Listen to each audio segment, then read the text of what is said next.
Magandang umaga, magandang tanghali at magandang gabi po sa inyong lahat. Ito po ang inyong kaibigan, si Royce Polito dito sa The Kaibigan Podcast. Nagbabalik po kami para kayo ay samahan sa inyong pagtatrabaho, sa pagpapahinga, kung day off kayo, nagdadrive. Siyempre, nakikinig lang po kayo, huwag kayong titingin sa screen. Tapos, yung mga kasama natin sa hospital, sa barko, sa mga factories, maraming salamat po for getting in touch with us. Maraming salamat po doon sa mga nag-participate na doon sa mga previous episodes po natin. Kami po ay nagpapasalamat lalong-lalo na sa inyong lahat. Okay, so nagbabalik po tayo ngayon this morning dito po sa Stockholm, Sweden. It's a Wednesday morning dito po it's October 2, 2024. Maraming salamat po at tayo ay mag-uumpisa tayo sa ating mga recaps. Yes, mga kaibigan, good morning again. Good morning, good afternoon, good evening. Good morning sa Europe, good afternoon sa Southeast Asia, and good evening sa North America. Yan po ang oras po natin ngayon dito sa ating buhay sa ng mga Filipinos na nakatira sa abroad. So, we are very happy to be here. Ito po, isa po sa ating mga sinusubaybayan at isa sa mga ating advocacies dito sa The Kaibigan Network is yung autism. At kasali po kami sa isang chat po dito, nagmo-monitor po kami ng mga comments dito. At kami po ay we will maghanap tayo daw na ayan, okay. So gusto po natin magbasa lang ng mga post ng mga parents kasi marami po tayong mga Filipino parents po na either in denial, medyo hindi marunong tanggapin kumbaga yung situation nila, iniisip yung kahihiyan, iniisip ang kapakanan ng ibang tao, pero hindi nyo naintindihan ang most likely na nagsasuffer, almost 100% na magsasuffer ay yung mismong anak ninyo. Hindi po yung mga taong pinahahalagahan nyo ang opinion o ang pagtingin po sa inyo.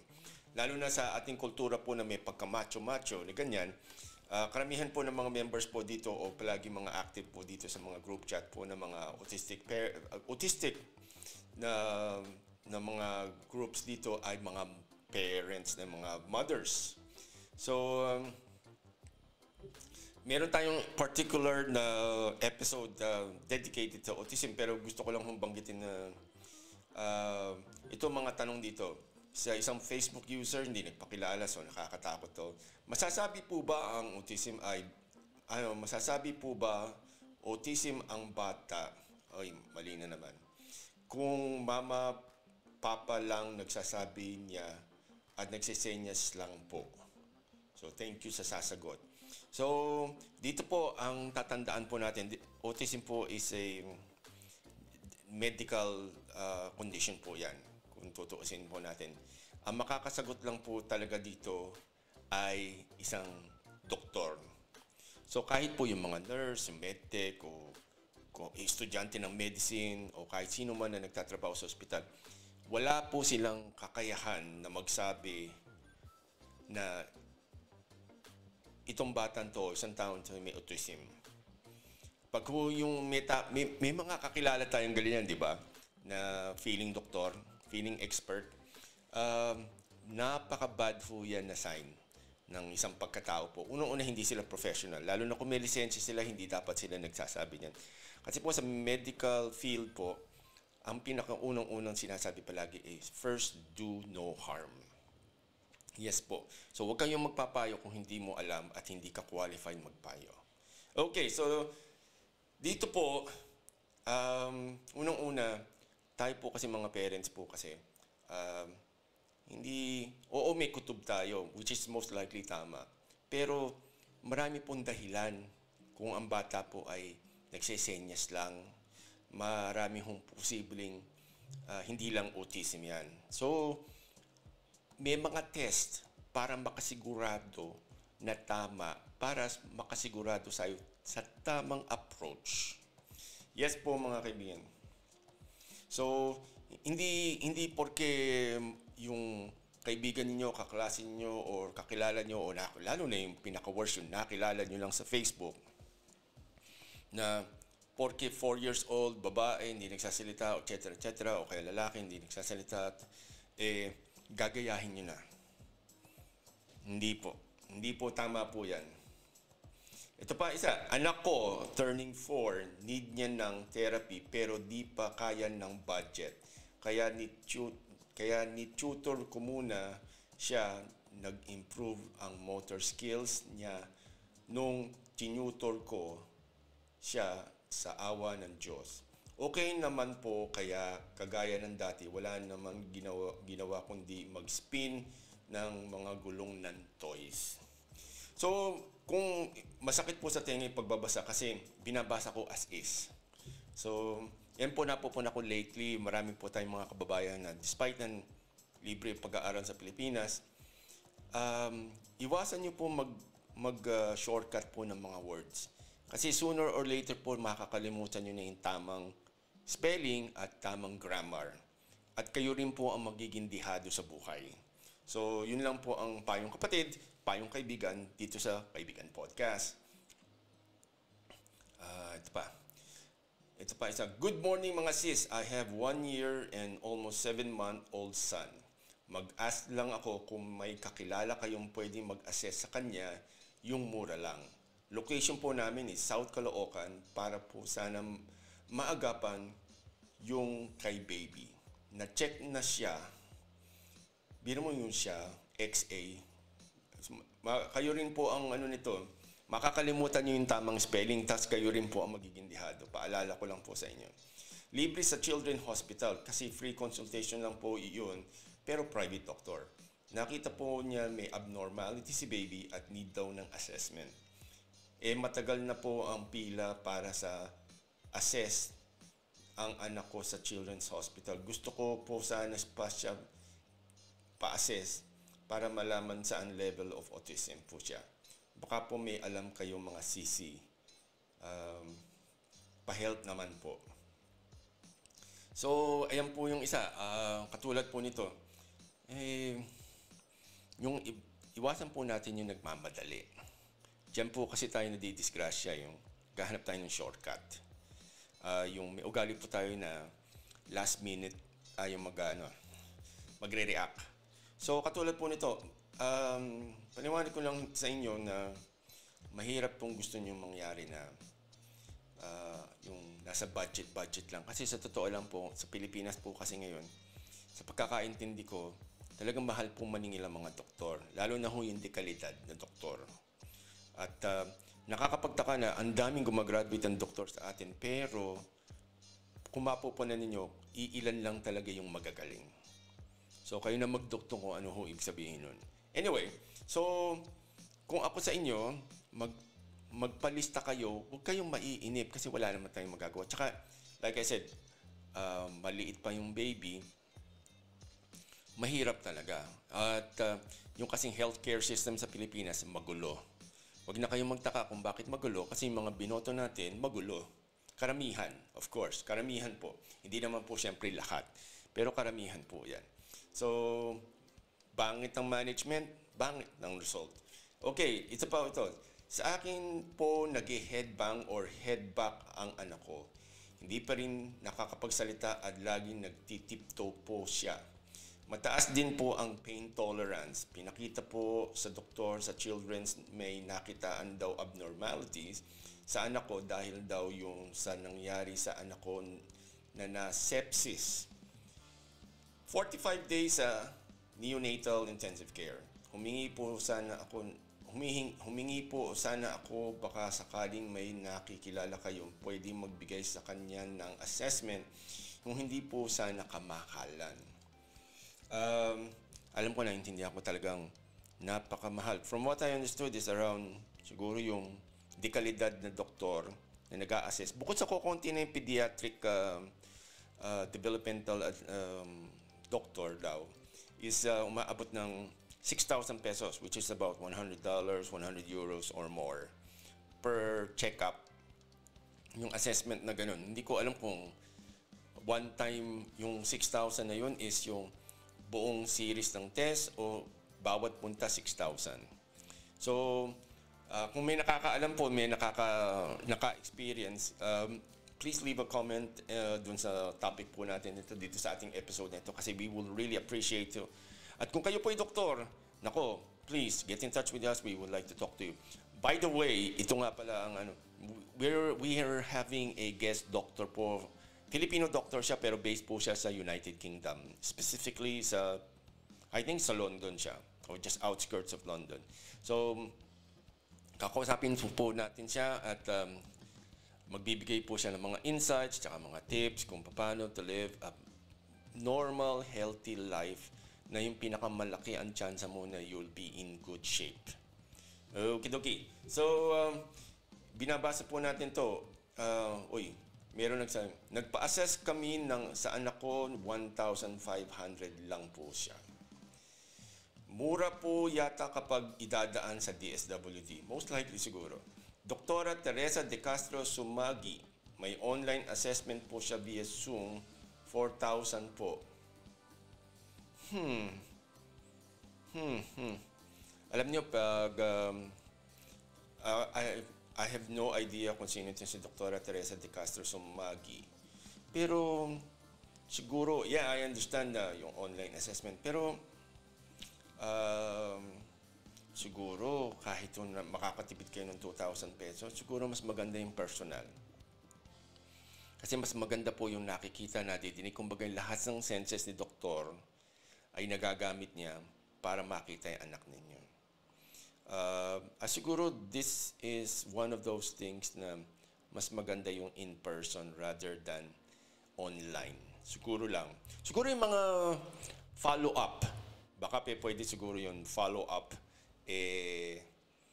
pwede siguro online. Pero yung siguro yung never mo na-meet yung pasyente, sa tingin nyo, medyo pero in fairness kay Dr. Teresa De Castro Sumagi, if it works, it works. Pero kung kayo lang po ay given a chance, siguro mas maganda po yung in-person. Yun lang po yun, in-person. Tsaka, hindi na po related kay doktora, make sure na these people na kinakausap ninyo ay talagang certified na doctors. Okay? Hindi porke, di ba, karamihan ng mga doctor's office, mayroong mga diploma, tsaka mga certificates na gano'n. I-check nyo rin. Kasi marami hong fake ngayon. Dahil hindi pa lang ngayon, ever since. Kasi may kultura rin tayo na mahilig tayo mandaya. Again, I'm not referencing to the good doktora. Pero meron tayo talagang ugali na mahilig tayo mandaya. So, we don't trust each other, to be honest. We don't trust each other. Meron na tayong kultura na hindi natin napupuna, pero we don't trust each other. To be honest. Tanggapin po natin yan, ladies and gentlemen. Totoo po yan. Okay, so tips po sa mga nanay here na wala pang diagnosis or assessments ng mga little ones. Punta po kayo sa pinakamalapit na school sa inyo na may accredited na SPED sessions. Minsan po meron silang free assessments po sila. This would be a very good idea. Kasi po yung SPED, yung Special Education Teachers, yata ang ibig sabihin po noon, they're the ones who are, sabihin na natin na sila yung tamang teacher na nagtuturo o nag-aasikaso sa mga diagnose ng mga bata. Kasi po, iba-iba po ang approach yan. Kung sabihin na natin sa pagluluto, iba po yung luto ng adobo, iba po yung luto ng putsero, at iba yung luto ng sinigang, at iba siyempre luto ng lechon kawali. So, kung ang anak niyo yung lechon kawali, hindi pwedeng lagyan niya ng sabaw, ng toyo, suka, tsaka bawang or paminta, di ba? So, ano ho yan like I said, napaka salimuot, kumbaga, ang buhay ng tao na hindi pwedeng one size fits all. Sa damit siguro pwede yun, pero sa buhay ng tao, hindi siguro. So, ito, pero ang ibig sabihin lang po nito is yung tama ba yung duda ninyo? Na most likely baka meron or most likely baka naman iba. Diba? Yung iba po kasi yung may diferensya sa tenga, yung hindi masyadong nakakadinig.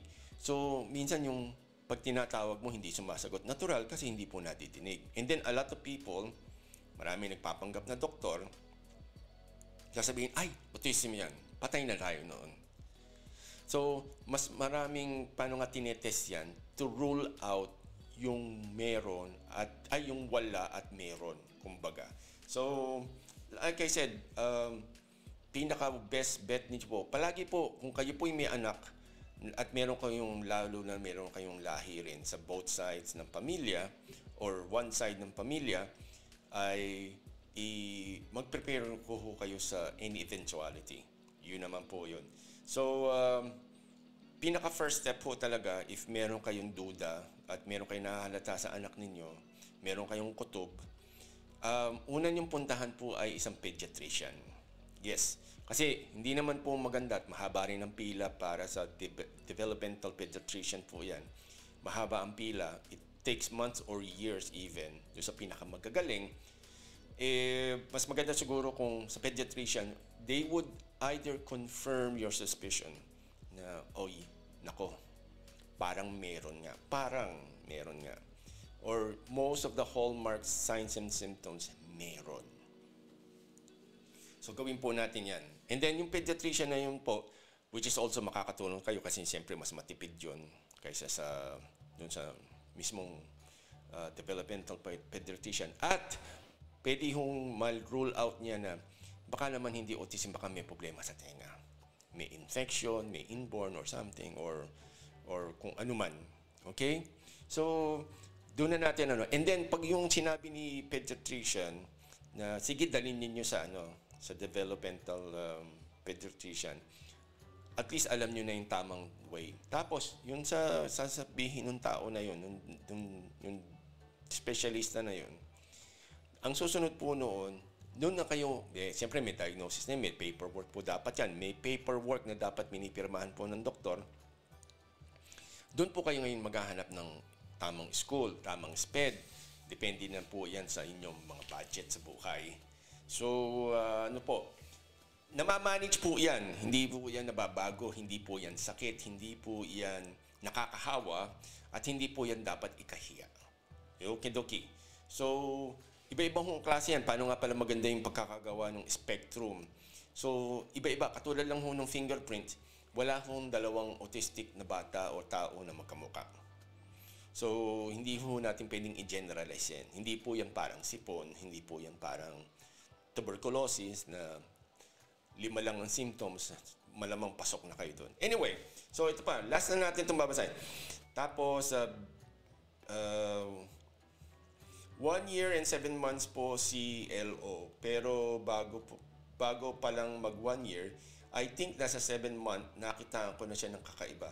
Hindi siya natutulog, kaya wala rin akong tulog. Tapos wala rin siyang eye contact at wala pa rin mama or salita. Hindi pa rin siya nadapa or gagapang sa tummy. Oh God. Mga kaibigan, tummy, ang spelling ng tummy is T-U-M-M-Y. Wag po T-O-M-E.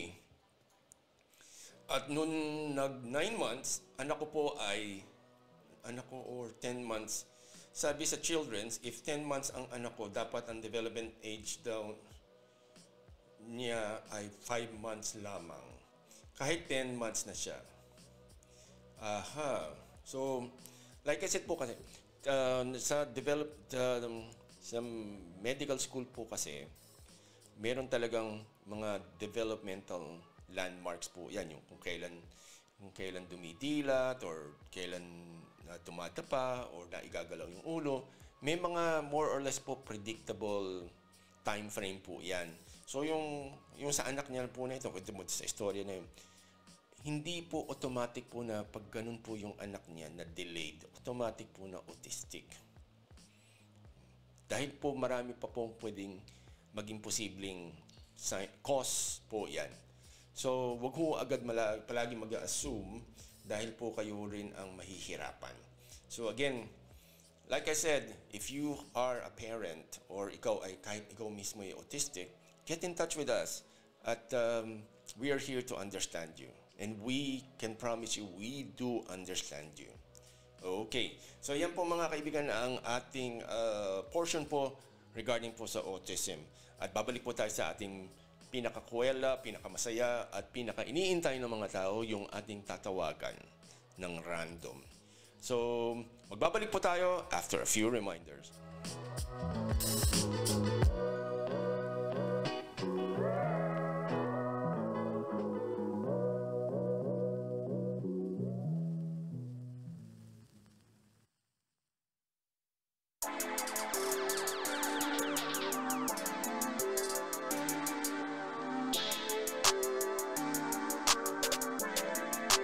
Perfect.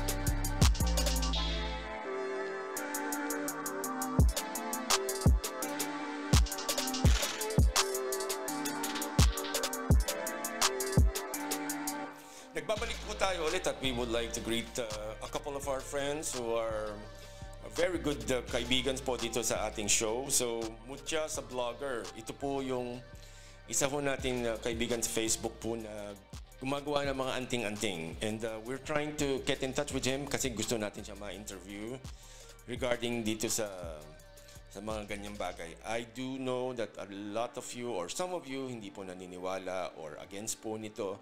We have to respect the opinions of others.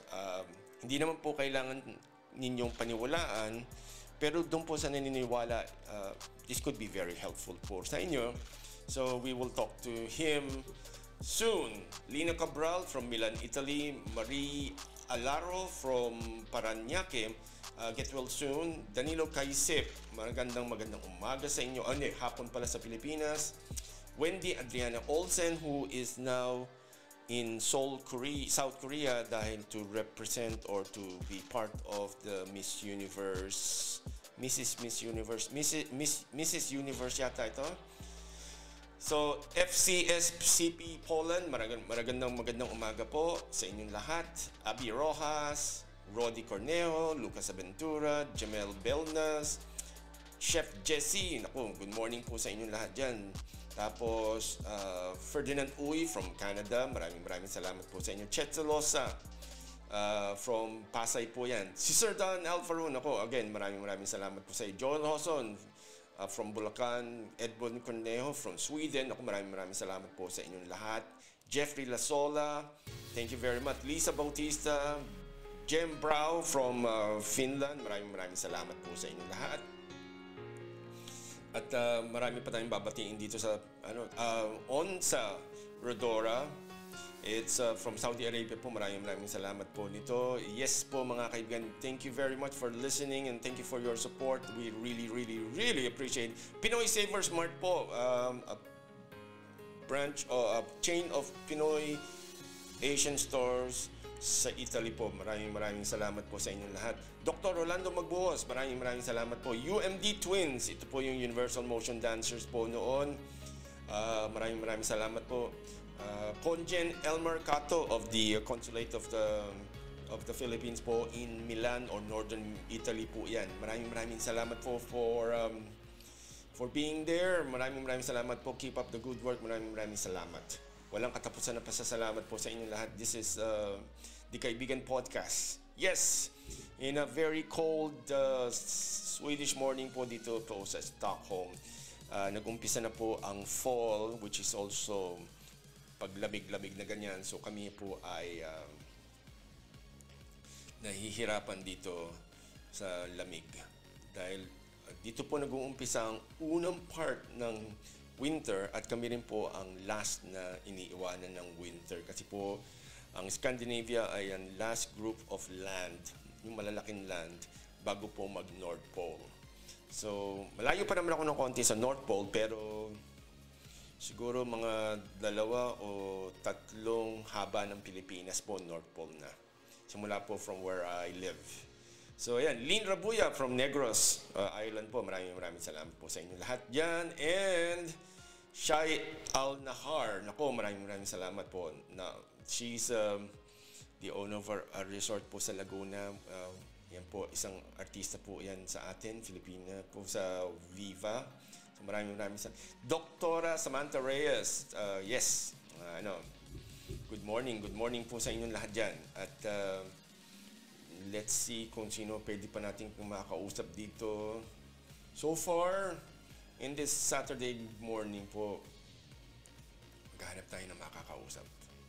Jessie Maloles po, yes, Ma'am Jessie Maloles, thank you very much for yan po yung sikat po na vlogger rin po sa YouTube at meron po siyang restaurant sa Okada. And siya po ay philanthropist as well. And of course, tawag dito,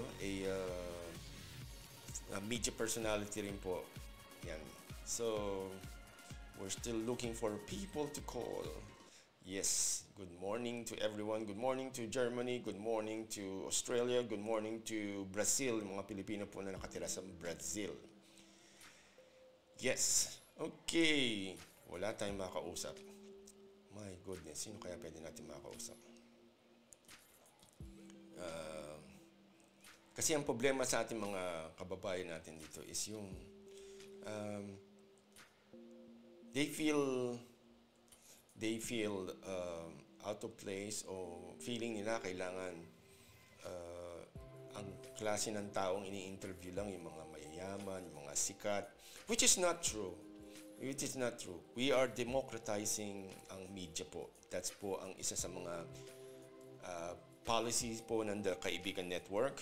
At hindi po totoo at hindi po yun lang ang dapat nyong pagbasihan.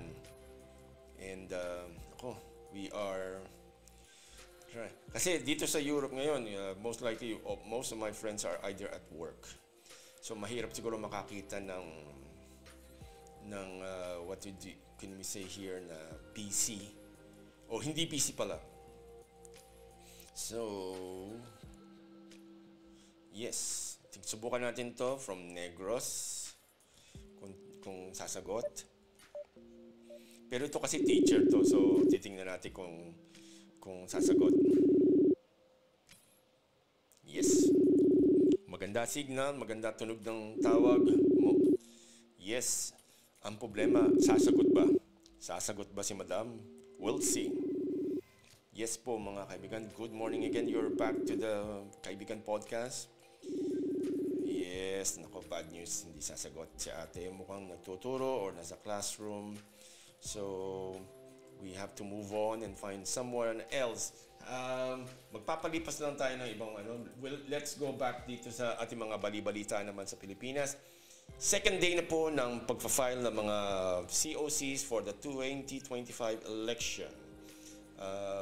The country's next leaders are set to submit their certificates of candidacy for the 2025 midterm elections at the Commission of Elections in Manila Hotel. Yung pinaka-main po yan. But pwede po kayo, if you're aspiring to become a senator, a candidate maging senator, you can even apply sa pinakamalapit niyo pong COMELEC, na usually po yan nasa loob po ng munisipyo ninyo. So, hindi po kailangan kayong pumunta sa Manila para lang po kayo ay tatakbo bilang congressman, yung kumbaga yung mga national leaders, congressman pataas, congressman, senators, yan po yan. Kasi po yung governor pababa, tsaka yung mga municipal leaders, syempre kung saan po kayo nakatira. Yun po yan.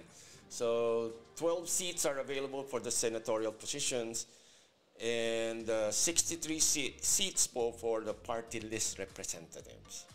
Yan po yan. At kahapon po marami pa na tayong nakita na mga nag-apply, hindi pala nag-apply, nag-submit ng mga kanilang mga certificates of candidacy dun po sa Manila Hotel.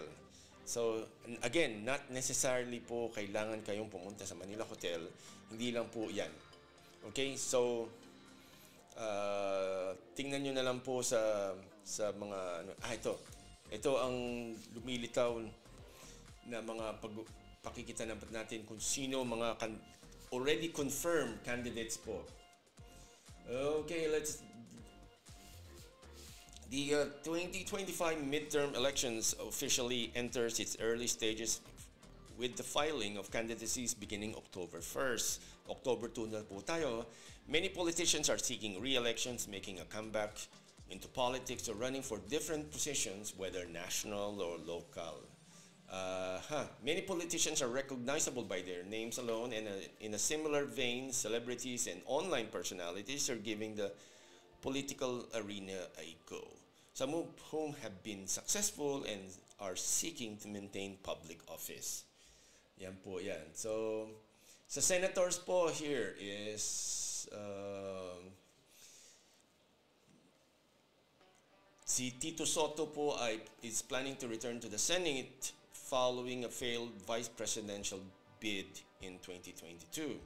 Political vlogger and handler of the Models of Manila TV YouTube channel, si Mark Gambova, is running for the Senate. Yan po yung kung natatandaan nyo nung nagkaroon ng problema yung Itbulaga.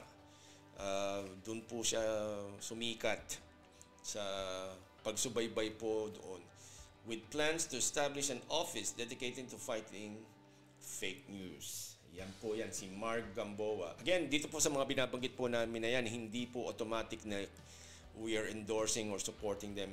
Binabalita lang po namin sa inyo as part of our public service, dito lang po sa The Kaibigan Podcast, only here at TKN. Tapos sa House of Representatives po, actor, politician Arjo Ataide is seeking a second term as a representative of the first legislative district of Quezon City under the Alyansa para sa Bagong Pilipinas Party. Also seeking re-election is actor-comedian Jolo Revilla. Ba? Jolo pala yung komedyante pala yun. Son of Bong Revilla and Lani Mercado as the first district representative of Cavite. Okay, actor Marco Gumabaw is taking a stab at politics as he filed his certificate of candidacy for congressman in Camarines Sur's 4th District. Okay, so yan po ang isa. Tapos ito pa isa. Si vlogger Norris John Okamoto, whose content is related to motorcycle, is the first nominee of the Lingap party list or Liga ng Pagkakaisang Mahirap, or in English, League of the United Poor. Political TikToker Eli San Fernando is the first nominee ng Kamanggagawa party list. Oh my goodness. Yan po. So, malamang kilala niyo itong mga ito, lalo na yung mga mahilig sa TikTok. Local. Actress Lucy Torres Gomez is seeking re-election as mayor of Ormoc, Leyte, having succeeded her husband, fellow actor, politician, and current Leyte 4th District Representative Richard Gomez, the same congressional position she held before him. Actor turned politician Daniel Fernando is seeking re-election as Bulacan's governor, having previously served as its vice governor, a member of the provincial board for the 2nd District, and the Kabataan Barangay chairman of Tabang Giginto. His running mate, actor-singer Alex Castro, is seeking re-election as the province vice governor, having previously served in Bulacan's Sangguniang Kabataan and Municipal Council, both for Marilao, and was a member of the provincial board for its 4th District. Actor politician Alfred Vargas is seeking re-election as councilor in the 5th District of Quezon City, having previously served as its congressman for 3 terms, prior to that a councilor term for the city's 2nd District. Actor Enzo Pineda, whose father Enrico previously served as in Congress as the representative of one Pacman party list, has filed his certificate of candidacy also for councilor in the 5th District of Quezon City. Social media personality entrepreneur Rose Martan is also running for councilor in Manila's 1st District as an independent candidate. She previously ran for councilor in Manila's 4th District, but she finished a distant 20th from the 6 allocated seats. Its Showtime's host Ayon Perez is vying for a councilor position in Concepcion Tarlac as member of the Nationalist People's Coalition. Actress and former Viva Hot Babes member J.C. Parker is seeking re-election as councilor in Angeles City, Pampanga. And actor and businessman Emilio Garcia is running for mayor in Barangay Laguna and was accompanied in his COC filing by Senator Robin Padilla. So far, yan po ang mga nag-file ng mga COC po as of yesterday. So, ayan po. Tingnan po natin. Uy! Magnitude 6.1 earthquake hits Catanduanes. Yan po ang galing po sa Philbox natin po. Taiwan shuts down as Typhoon Kraton approaches. Yan po yung Julian, yung katatapos lang po na dumaan sa Pilipinas po, lalo na dito sa Batanes o sa Northern Philippines po. Ayan. Lisa Soberano joins international entertainment company Wild. Yes. Anthony Jennings' non-showbiz girlfriend alludes to being heartbroken and betrayed. Basahin na lang natin ito. Abangan natin. Subaybayan natin. Isko Moreno sa mga malinenyo. Dinidinig ko ang sigaw ninyo. Yes. 10 Marcos back senatorial aspirants in the winning circle of the SWS survey. So, yan po. Kasi nilabas na po ng mga baraha ng mga major political parties po yung mga kanilang mga tao dito, yung mga kanilang mga candidates po na susuportahan nila o magkakakampi this coming election. So, abangan po natin ang ating mga upcoming pang mangyayari sa Pilipinas, this coming 2025 elections. Sa May po yan. Sa 25. Ito, basahin po natin yung mga comments po ng mga readers po sa iba-ibang mga social media outlets po. According to Jay Madison, the Trapos are salivating again to keep their power and loot. And the political dynasties, salot sa bayan. Yes po. Binabasa lang po natin to, hindi po natin to personal opinion. Kaya hindi tayo ma-asenso dahil karamihan sa atin ay baliwala pa rin sa kanila ang kahalagahan ng pagpili ng tamang kandidato para sa halalan. Patuloy pa rin ibinoboto ang pare-parehong pagmumuka sa larangan ng politika at ilang taon nang silang nakaupo pero wala pa rin pinagbabago ang ating bansa kundi pagyaman lang ng mga politikong ito. Meron naman tumatakbo ngayon na akala natin ay para sa mga nakakaraming mga mamamayan ang kanilang puso pero nang pumasok na sa politika ay kinain na ng sistema at sumama na sa mga mangungumpat sa kaban ng bayan. Lahat ng mga politiko ay pare-pareho ang dahilan kung bakit sila tumatakbo sa halalan. So this is according to Jasmine. Okay, so basahin pa natin last nito. Sila pa rin, according to Glock, sila pa rin, wala na bang ibang magagaling o mabubuting politician sa Pilipinas? Gumising naman po tayo, iwasan na ang trapo. So again, ito po ay binabasa lang po natin to. It doesn't reflect or endorsed by the Kaibigan Network or the Kaibigan Podcast or any part of the TKN family po. So binasa lang po natin to. Kasi according to the SWS survey, 10 Marcos-backed senatorial aspirants in the winning circle. So, ayun po yan. Okay, so mabalik po tayo. Mas bilisan po natin para mas maganda. At punta naman po tayo sa palitan po ng pera.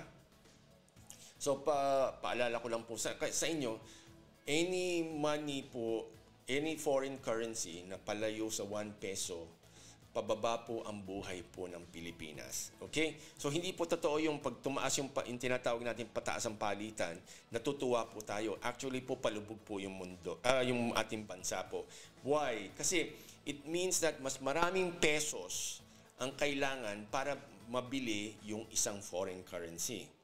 So, katulad na lang po ito, United States dollar po ay para ka makabili ng $1 bill para pambili mo ng imports or kung ano man ang pagkailangan mong paggagamitan yan, kailangan mo ng 56 pesos and 21 centavos.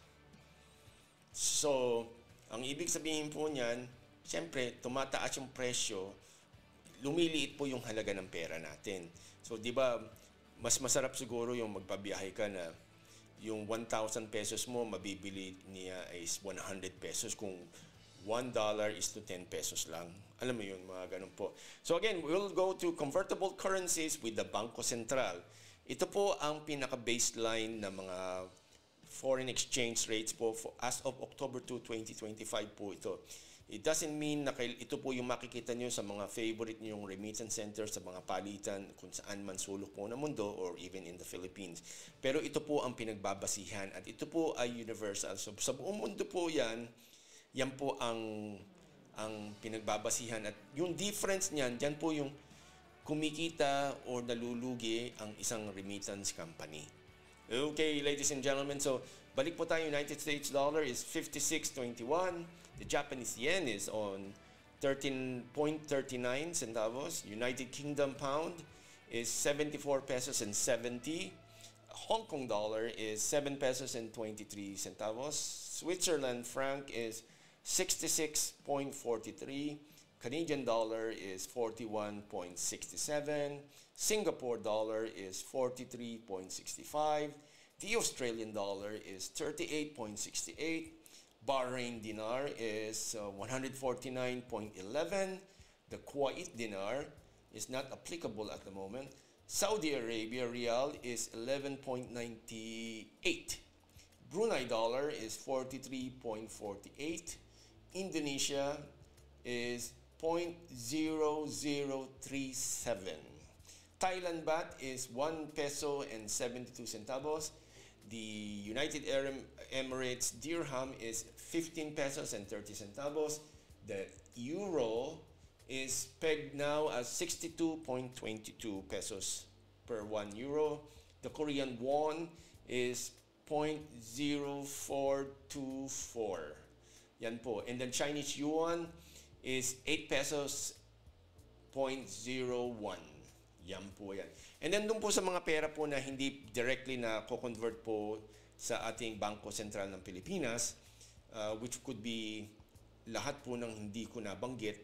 So yung mga hindi po lahat po kasi ng pera na sa ibang bansa pwede mong ipalit sa Pilipinas kasi most likely hindi kailangan ng Pilipinas o maliit lang po yung demand, so hindi po sulit para sa Pilipinas po na subaybayan po ito.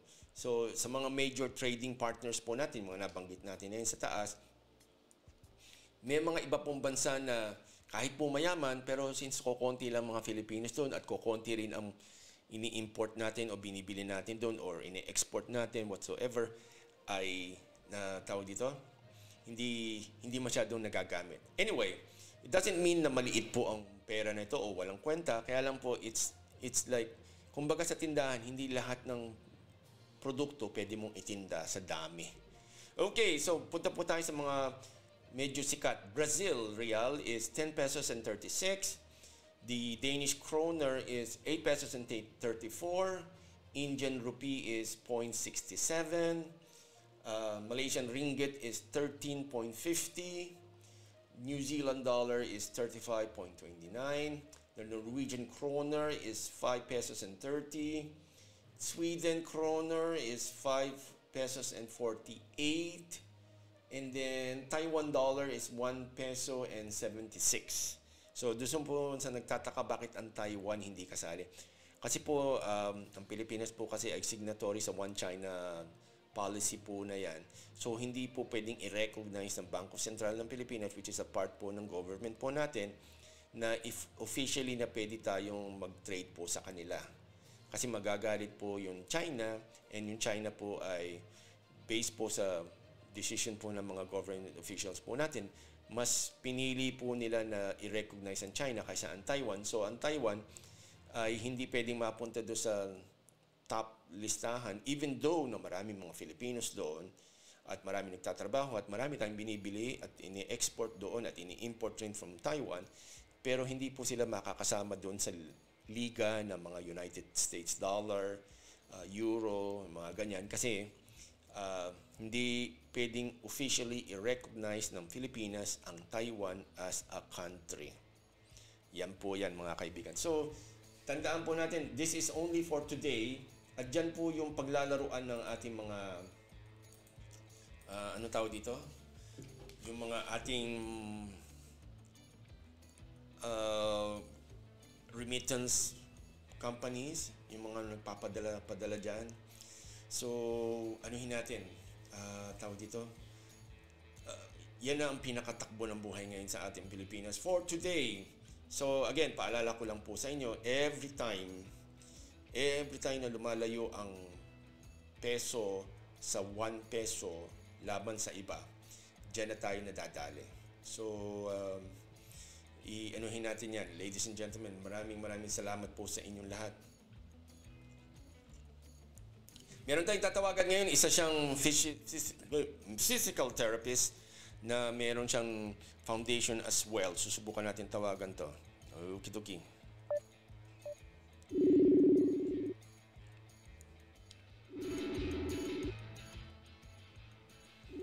Yes, mga kaibigan, abangan po natin kung sasagot siya. Hopefully, hindi siya busy. Ayan. Naku. Yes, bro. Hey, sir. Sir Alan. Hi. Si Roy Sipolito ito dito sa... Yes, sir. Sa Kaibigan po. Alam ko, kumusta sa malamig mong bansa? Eto, sir. Nag-uumpisa na. Sir, nagkataon ba? Busy ka ba? Busy ka ba? Okay lang, sir. Okay lang. Naka-voice naman ako. Okay. Lang, sir. Hindi, kasi, sir, kasi ganito, nagre-record tayo ng isang episode ng ating Kaibigan Podcast at ang isa sa mga topics natin earlier kasi ay tungkol sa autism tsaka dun sa mga ganyan. Bilang isang registered physical therapist at di ba meron kang facility para sa mga, ano ba tawag doon? Facility or center para sa mga occupational... Center. Yes. Sir, baka naman pwede tayong makapaghuntahan for a few minutes kung pwede lang. Sino ba siya, sir? Hindi, ako yung host ng ating podcast kasi tapos ikaw yung tinawagan ko kasi nakita kitang online. So baka ako pwede ka magbigay ng mga tips or basic information lang naman, sir, kung kamusta dyan. And then of course, the opportunity kailan na... Kailan, sir? Hindi, today mismo. Ito na mismo. Ito na mismo yan. Agad-agad. Okay lang. Habang nagdadrive ako, okay lang. Oh, yes, sir. Basta ingat ka sa pagdadrive, ha? Kaya ba yan? Kaya.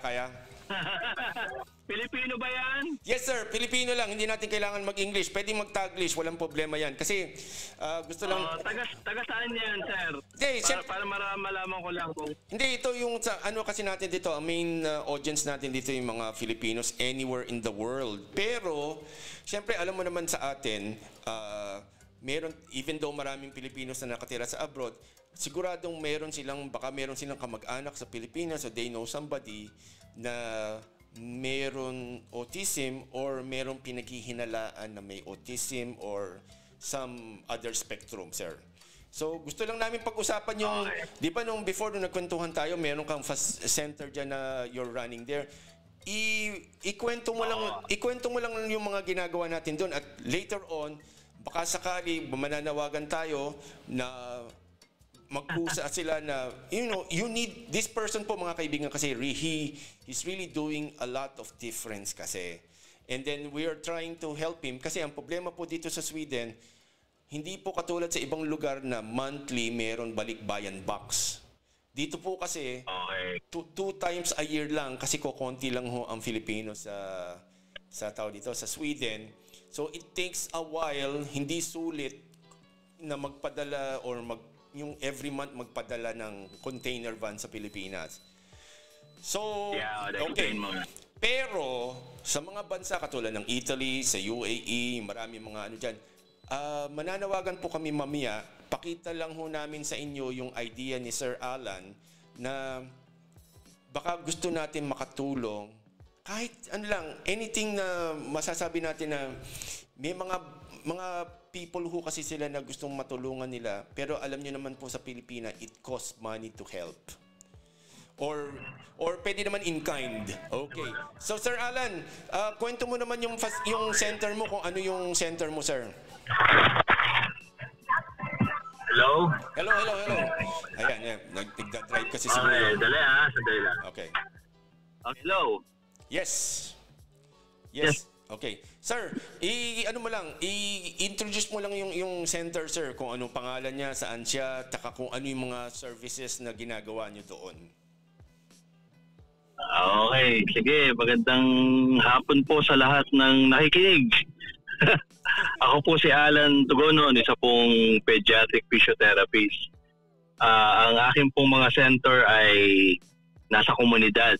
So, ibig sabihin po, ang aming pong mga kliyente at mga tinutulungan ay yung nasa gitna o nasa mababang social class, kumbaga. So in a way, ang aming pong mga kinikater ay ang mga batang may autismo, may ADHD, cerebral palsy.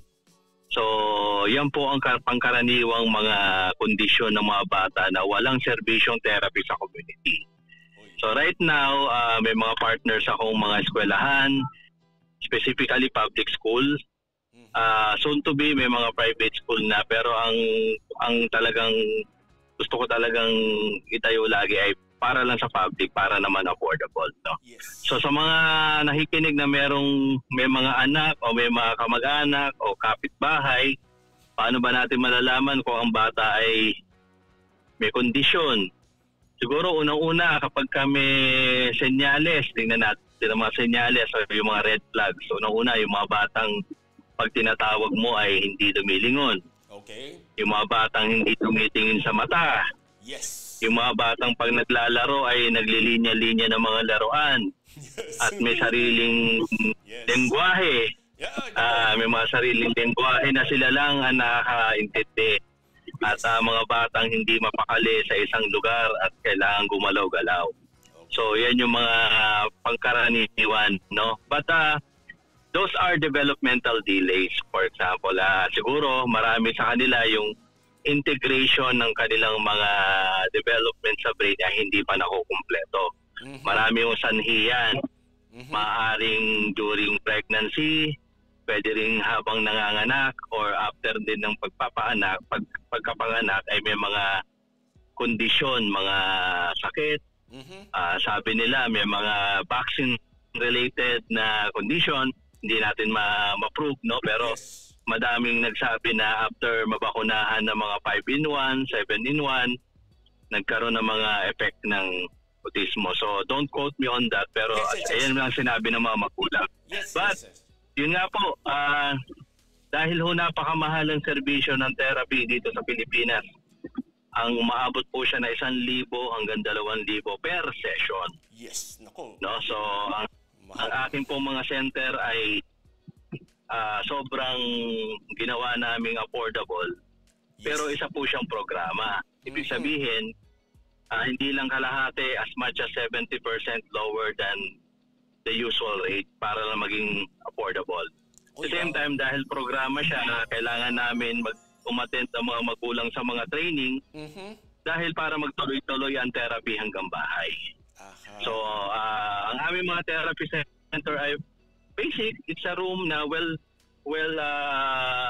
ventilated or air conditioned, good temperature, with floor mats, with manipulatives or toys, para magamit nila sa sensory integration, sa kanilang mga focusing.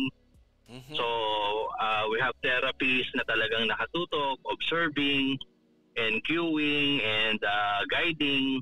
So, integrated po lahat ng approach namin. Ang approach po namin ay kailangan magkakasama na ang gross motor, ang fine motor, pati communication. Hindi po yan hiwa-hiwalay katulad na nasa ospital. Hiwalay ang bayad sa PT, ibang bayad sa OT, ibang bayad sa speech. Kasi naniniwala kami kapag holistic ang approach, kasi holistic naman din ang development natin. Okay. Hindi tayo, nung bata tayo, nung tayo naglalaro, tumatakbo tayo, that's gross motor. Pag napagod tayo, upo tayo, magbubuting-ting tayo ng mga maliliit na bagay, that's fine motor. At magkwekwentuhan tayo. That's communication. Yung po yung normal na training development. Hindi po siya hiwa-hiwalay. So, yan po ay kasama sa isang package na ginagawa namin as holistic therapy at integrative. Sinasama ho yung real-life training and development para naman makatotohanan. So, hindi natin kailangan ikulong ang bata sa isang kwarto para lang maiwasan niya yung ingay. In fact, kailangan niyang masanay sa ingay dahil yun ang totoong buhay. Yes. May ingay talaga. Oh, lalo na. So, ganun po yun, no? Kasi hindi natin masyadong kailangan gawin na controlled ang environment kasi nga, hindi siya makakapag-participate sa society o sa community kung controlled lagi ang kanyang situation. So, we train the parents kasi most of the time, ang best therapist ay parents, pero ang worst therapist din ay parents. Yes. So sila rin ay kailangan, numero uno mong kailangan i-guide para para maintindihan nila. Kasi wala naman sanang disability kung sila ay nakakahalubilo sa komunidad, kung naiintindihan ng komunidad ang kanilang sitwasyon. Pero magsisimula yung sa komunidad sa bahay muna. Of course. Pag natanggap ng mga magulang na ang mga kanilang mga anak na lumalaki ay hindi na baby, kailangan na matuto ng dapat matutunan. Hindi kailangan spoon feed at tulungan pang gawin ng mga bagay na dapat kaya na nilang gawin. So empowerment is very important sa therapy namin. Proud to say na maraming nag-i-improve sa amin. Kasi talagang strict kami pagdating sa therapy. Hindi kami, minsan kasi may mga therapists na hinahayaan lang yung bata kahit na nagmamanipulate na. So ang loko nga namin doon, sino ba ang bata at sinong therapist? Baka yung therapist ang bata kasi sila ang napapasunod. Impis na kami nagpapasunod. So yung mga ganung bagay. So masaya siyang gawin, nakakapagod lang. Ang pagte-therapy ng isang bata ay katumbas ng pag-therapy ng 3 matanda. Kasi sa bata, kailangan all the time nakatuto ka. Sa matanda, pag nilagyan mo ng hotbox, nilagyan mo ng ES, di ba? Iiwan mo lang yan, makikapagkwentuhan ka lang. Pero pagka sa bata, kailangan all the time nakatuto ka. Kaya nakakapagod mag-isip, nakakapagod magtuloy-tuloy, mag-connect-connect na mga activity para lang hindi mabore ang mga bata. So yun lang po. I hope marami ko kayong natutunan o nakapag-share man lang ako ng kahit kaunti regarding sa mga technique ko dito sa Pilipinas, no? Yes. Marami pong salamat sa inyo lahat. God bless po. Wait. Sir Alan, banggitin mo yung facility niyo. Banggitin mo naman yung facility niyo. Marami kaming facility. Meron sa Maynila, meron sa Quezon City, meron po sa ngayon po, nasa Binyan, Laguna po ako ngayon, nagda-drive. So medyo marami po talaga siya. Baka hindi ko ma-enumerate. But anyway, meron kaming 4 na public school, may 2 Christian church, may isang local government na partner kami na binigyan kami ng facility para lang sa community maging accessible sa mga bata. So, yun lang po. Siguro hanapin niyo lang po yung pangalan ng grupo namin, CPREF, or Community Physiotherapy and Rehabilitation Facilitators. Kami po yung mga therapist na sanay sa community. Yan. Nako, salamat po. Yes, nako Sir Alan, maraming salamat. At nako, busy ka pala. Nako, nagda-drive ka pa. Oo nga eh. Yes, sir. Nasa highway nga ako, bro eh. Nako, ingat ka dyan. We'll talk soon, no? Okay, at we'll expound later. Okay? Ingat kayo dyan, mabuhay ka. Okay, bro. Yes, sir. Thank you. Okay. Thank you, bro. Thank you. Ayan po mga kaibigan, si Sir Alan Tugonon from the center kanina na binanggit niya.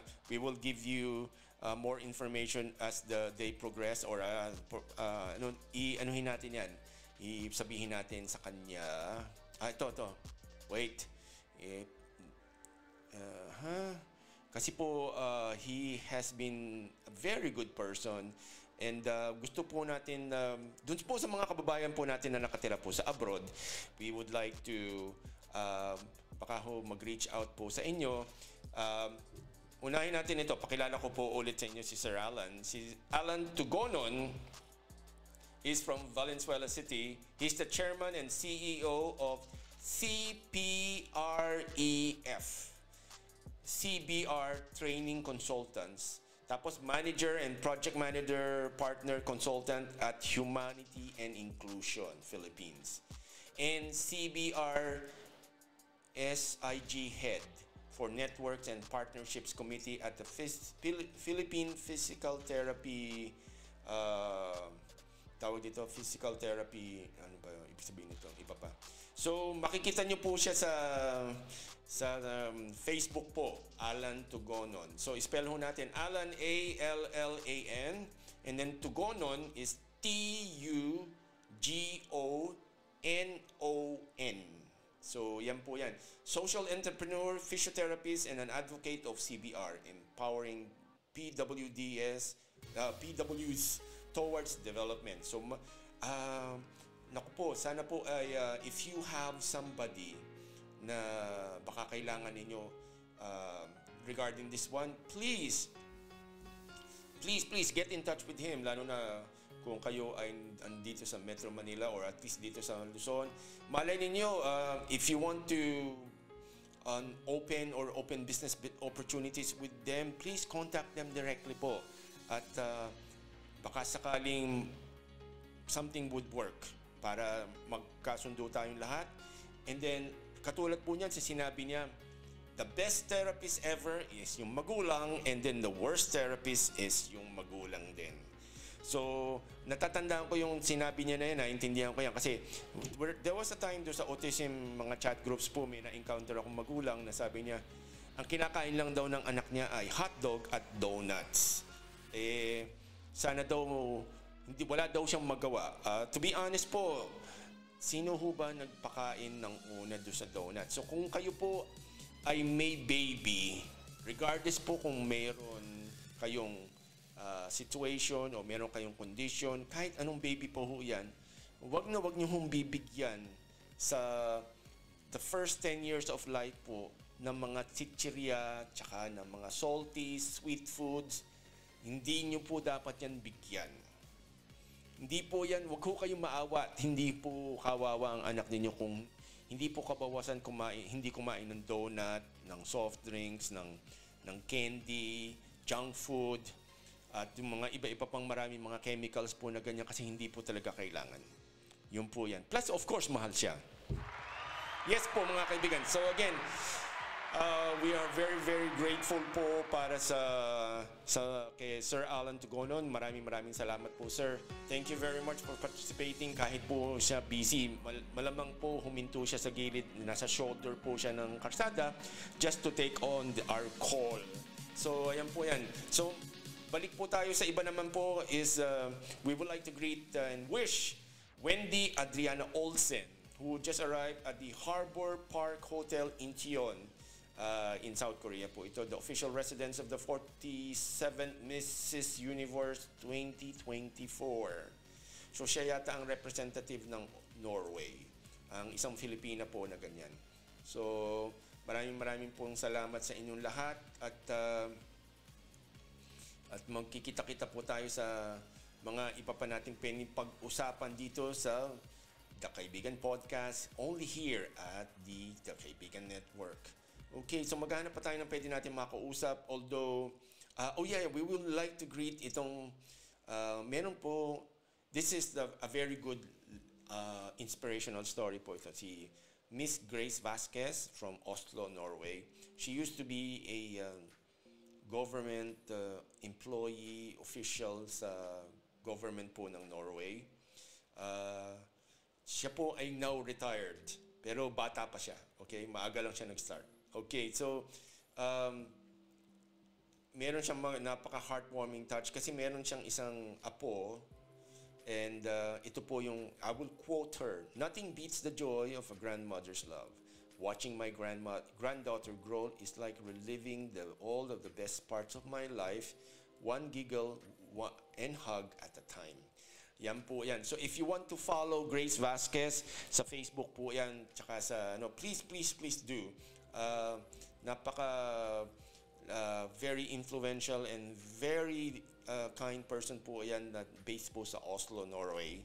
And meron po siyang reels, so Grace Vasquez. All you have to do is Grace Vasquez. Hanapin nyo lang po yung may blue tick sa Facebook. At doon po kayong mag-follow sa kanya for her reels. At makikita nyo doon yung anak niya. Kasi yung anak niya, yung mother ng apo niya, ay isang, hindi ko matandaan kung mutya ng Pilipinas, the candidate before. So, Maraming salamat po, Ma'am Grace. You are very, very, very, very, very, very appreciated dito sa The Kaibigan Network. And then, moving on is we're looking for other... we would like to greet Tan Tan. Tan Tan is at the cafe.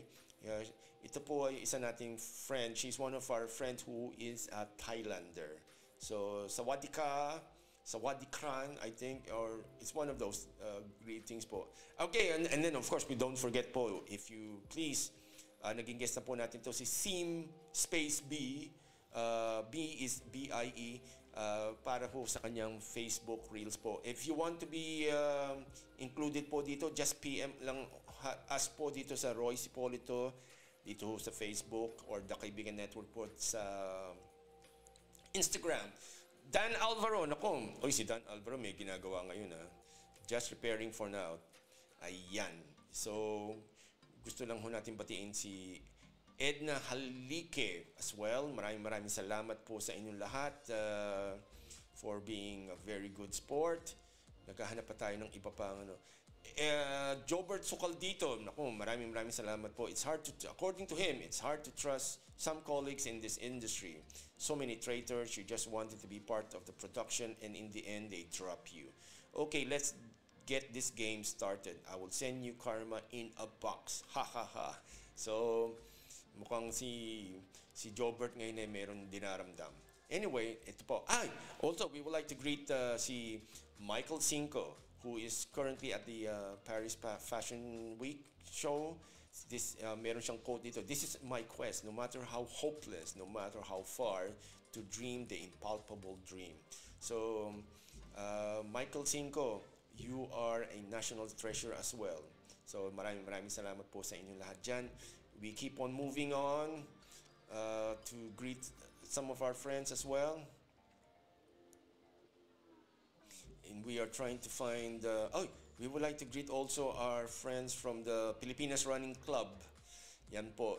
Tapos yung Vintage Voltes 5DX group. Maraming salamat po sa inyong lahat dyan. We have been very, very fortunate po to have meet a lot of people dito sa mga binabanggit po natin na ganito. Tapos, Evelyn. Si Evelyn po ay isang friend po natin, isang kaibigan natin dito sa Kaibigan Podcast who is, basahin natin to. She's also a digital creator. So, Evelyn is EVE space LYN. Meron na siyang 20,000 followers. Meron ho kasi siyang cat shelter sa Kalamansya, Sultan Kudarat. Okay, so nananawagan po kami sa inyo, get in touch with her kung gusto niyo pong tumulong o gusto niyo makita yung kanyang facility. She is single-handedly taking care of 50 cats. Yes po. Namumulot siya ng maraming pusa doon. And we are encouraging you, baka lang kung gusto niyo po sana tulungan siya or mag-subscribe sa kanya. Evelyn, mag-ingat po kayo. Marami pong nagnanakaw ng kanyang mga pictures at ginagamit po sa mga fake profiles. Ito po ay isang verified account po namin to. I already talked to her before and we will have one of our podcast po dedicated po sa mga animal shelters. So kung meron kayong mga ganyan facilities, hindi po kailangan palagi, huwag mo natin palaging iniisip yung kailangan, yung malalaki lang ang ini-interview natin o yun lang malalaki lang ang kinakausap natin. This is not true at ito po ay counterproductive. Hindi po ito nakakatulong kahit kanino po yan. So paano po kami nagtayo po ng Kaibigan Podcast? Dahil po eventually, meron po kami dinedevelop yung Usapan Business Kaibigan para naman po sa mga taong gustong magtayo ng business. Pero for now, we're building up our base po ng support at like I said, tulungan lang po ito. Cooperation is better than competition. In most cases po. Yan po mga kaibigan. So maraming salamat po from Evelyn. Yan po yan. 20,000 followers. Cat lover, Meow Me of 50 cats. Yan po from Kalamansya, Sultan Kudarat po yan. Sa Mindanao po yan. So, we wish you well. Kakausapin natin to one time kasi nakausap ko na siya before. Ang dami niyang pong usapan talaga, 50. Hindi po biro po yun mag-alaga ng 50 na siya mismo ang gumagastos to take care of 50 cats. Bila mo, mag-alaga ka lang ng isa, dalawa, tatlo. Ako may dalawa akong cat. Oh. Pero nevertheless, hanga ako sa mga taong galito na they are selflessly trying to help people. Dito, si Sheila Esquera from Guimaras Island. Good afternoon sa iyo dyan. Ito po naman ay kakausapin natin one time para naman sa mga real estate. Magtatanong po tayo sa kanya. So, ito po yan. Again, we are very grateful and thank you very much po sa lahat ng mga nakikinig po sa atin.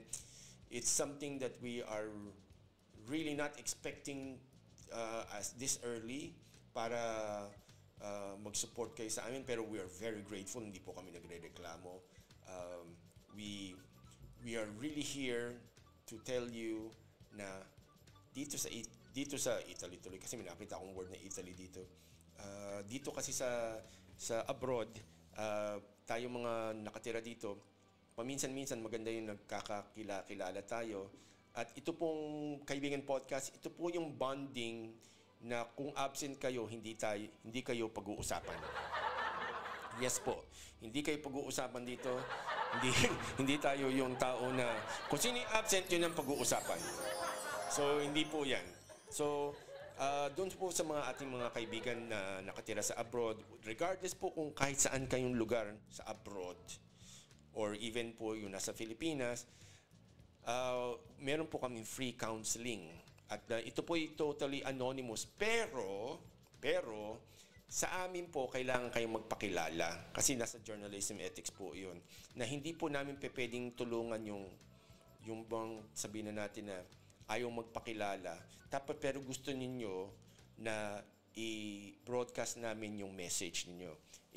Yun totoong, yung kabaliktaran po ng fake news po kami. So, hindi po kami magpapagamit sa total stranger na basta kami magbabasa na lang kami na, ito palampusan, may kalaguyong artista. Babasahin na ho namin, sasabihin na ho namin agad at akala na we verify ang mga taon to. That's why dito sa mga almost 5,000 friends ko before sa Facebook, lahat ng tinatawagan ko na ito, nakausap ko na prior.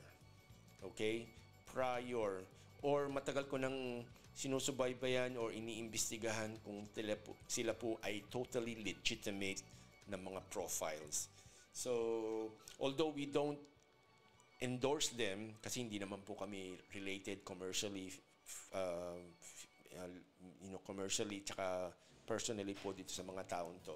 So, we are just like making sure that the people na binabanggit po namin ay totoong tao, which is most of the time nakausap ko na siya. Also si Ice Sigera, maraming salamat po sa inyong lahat. Maraming salamat po sa inyong lahat. At tayo ay nagkakaroon ng mga iba-iba pang mga kwentuhan dito sa The Kaibigan Podcast. Maraming salamat po sa inyong lahat for listening. At kami po ay will be coming up soon. Maraming salamat po na ganyan. Dito lang po sa The Kaibigan Podcast, broadcasting live from Stockholm, Sweden. Maraming salamat po sa inyong lahat for keeping us company for the last more than 1 hour na pala. So again, we are in the part of the show na kailangan na namin magpaalam sa inyo. Dito lang po sa The Kaibigan Podcast. This is October 2, 2024. At kami po yung nagpapasalamat kay Sir Alan, doon sa mga friends po natin na binanggit po natin before, at doon po sa mga naghahanap po na makakausap, mga kaibigan. Keep in touch po. At we are here para po kayo ay to keep you company sa buhay abroad. Dito lang po, kahit saan man kayo sulok ng mundo, Asia, Africa, Middle East, Europe, Australia, South America, North America, at even ho sa Antarctica, may Pilipino na doon pala. Nasa cruise ship nga lang. Pero again, nagpapasalamat po kami sa inyong lahat and keep keep smiling lang po. Only here at the Kaibigan Network. Maraming salamat po. Magkita-kita tayo ulit.